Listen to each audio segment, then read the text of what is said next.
Welcome back to the channel. I'm Coach Shady. We've got a special guest today, PBA champion Michael Machuga. Mike, we talk about timing, repeatable timing. Today we're going to talk about such an important ingredient to be a great player. How do you define timing with a player of your talent skill level? I think it's very important to make sure that when the pivot step lands, the ball's ready to come down.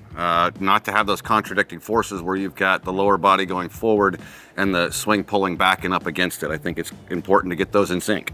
Really well said. So I call that the timing window. We're going to talk about what is repeatable timing through the timing window next.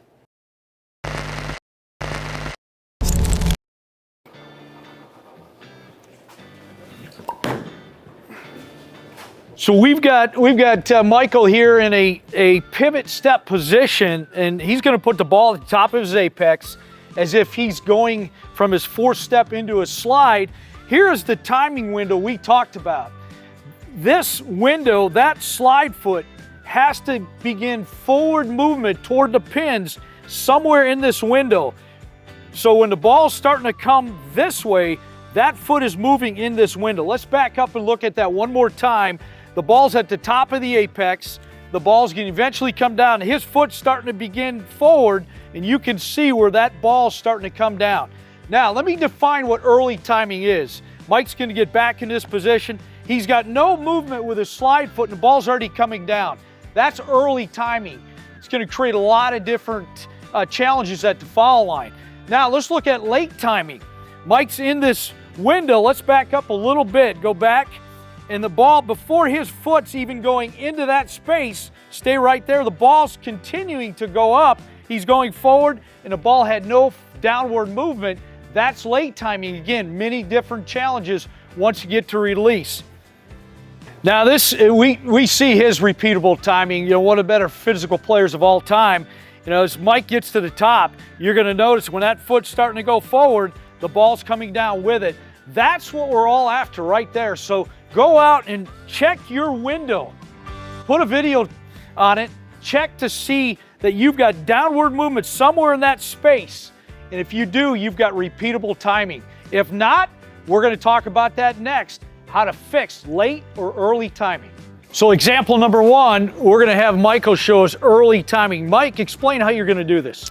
Yeah, this is a lot easier for me to do with four-step timing, so I'm going to eliminate that first step to get the ball earlier into the swing before that right foot catches it, and my feet will always be chasing the swing, not getting me underneath it. So we're going to move the ball into the swing too soon.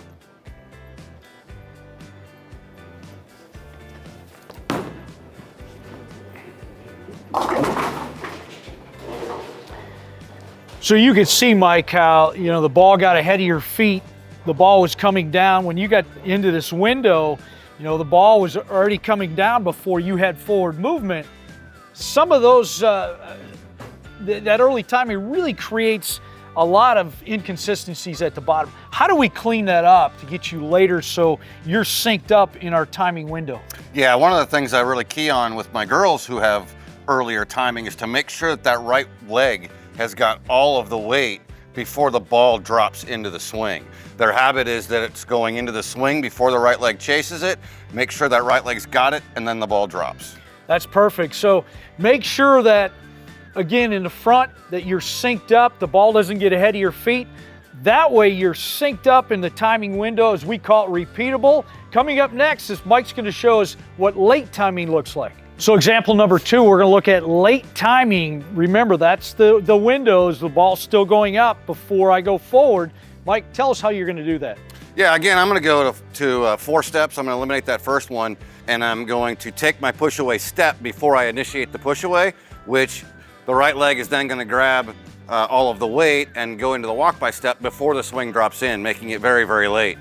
This is really uncomfortable for me because there's so many contradicting forces that the legs are going forward, but the swing's still going up and they're pulling against each other. So hopefully I don't get hurt.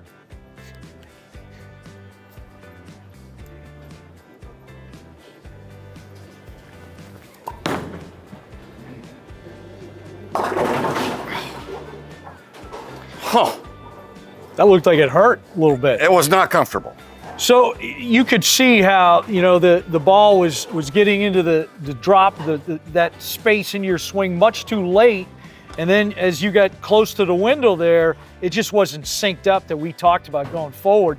What are some fixes if you had a player that had that type of timing that you could get them into that repeatable timing kind of synced up to that window? Yeah, and even just doing it one shot, I just felt like so clunky. Everything was kind of fighting each other.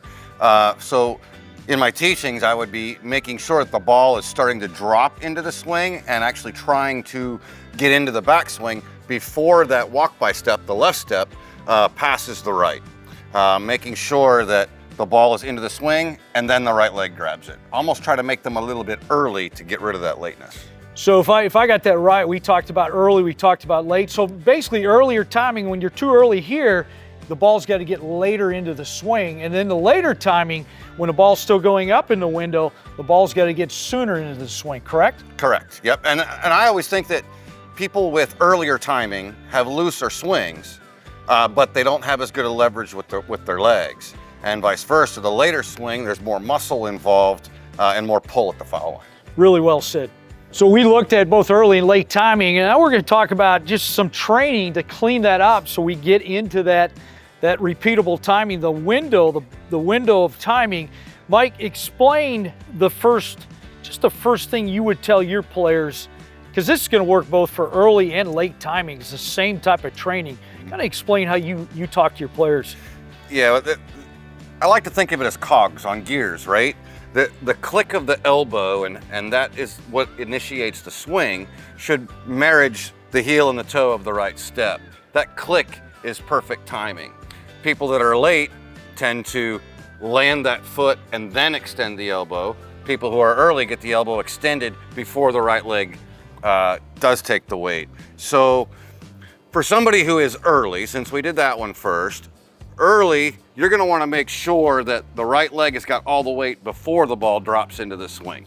Vice versa, for those who are late, you want to feel like the ball is into the swing before the right leg lands. That makes sense. So one other component we want to train our players is swing freedom.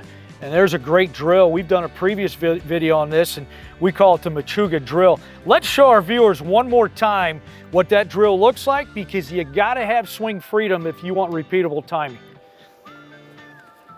And you can see how Michael, as the ball, he finished that first step, the ball just dropped into the space without any effort. One more time, Mike, let's show our viewers what that looks like. Notice how the ball swings the arm.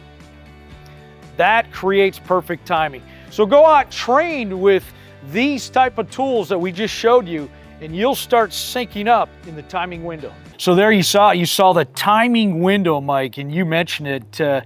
When that ball gets to the apex, you've got to see some type of downward movement. That's repeatable timing.